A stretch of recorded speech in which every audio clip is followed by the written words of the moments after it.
turned the replacement juvenile court building into a symbol for all that is wrong with the juvenile justice system. While it has not always been easy hearing from these voices, they challenge us to do better. No judge wants to place a young person in detention. We know that detention can increase recidivism and the chances of failure in school. This is why we try to reserve detention for those who are accused of serious offenses and for whom there are no realistic alternatives. And too often, judges find they have no realistic alternatives. We have been challenged to envision a world where there is no need to incarcerate youth at all. As much as we wish we could, we cannot implode juvenile detention tomorrow with no alternatives in place, especially for youth who cannot be released to their parents or guardians.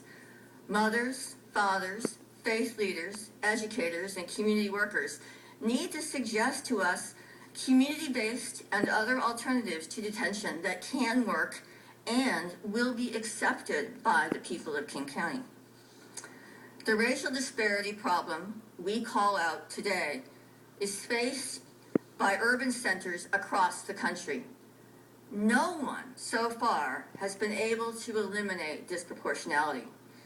We have the opportunity to set an example for other communities in this nation as we try together to find answers. Today we announced we are immediately embarking on a series of listening sessions with the families we serve, with the leaders of our community, and with a broad swath of community organizations throughout the county. We will bring together their ideas and combine them with what the data show about the youth who wind up in our juvenile justice system, and in particular, the detention center. We have done more than just about any other urban center to reduce the use of detention. Now we need to know more about the youth who remain there, where they came from, and what their stories are. Already, our community has told us that, too often, youth of color are suspended or expelled from school and wind up in detention charged with crimes, well on their way to prison as adults.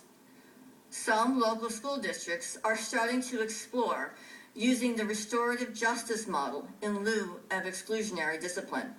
In juvenile court, we are starting a pilot project this month to use the restorative justice model as an alternative to prosecution.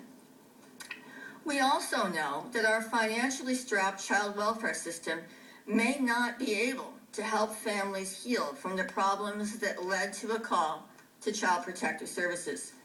What resources can our community provide to help?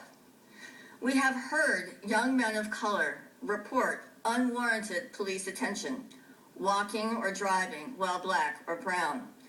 We in the justice system cannot stand by as the community's perception of justice declines.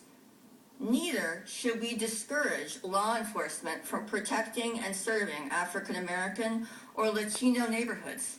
How can we help achieve the balance? These listening sessions will start as soon as next week. As we gather community input and study the stories of youth in detention, we will learn what other professional community partners need to be invited to the table. All of us in county government share this concern about disproportionality. We share with the community the desire to reduce the number of youth in detention. Prevention will take the partnership of everyone.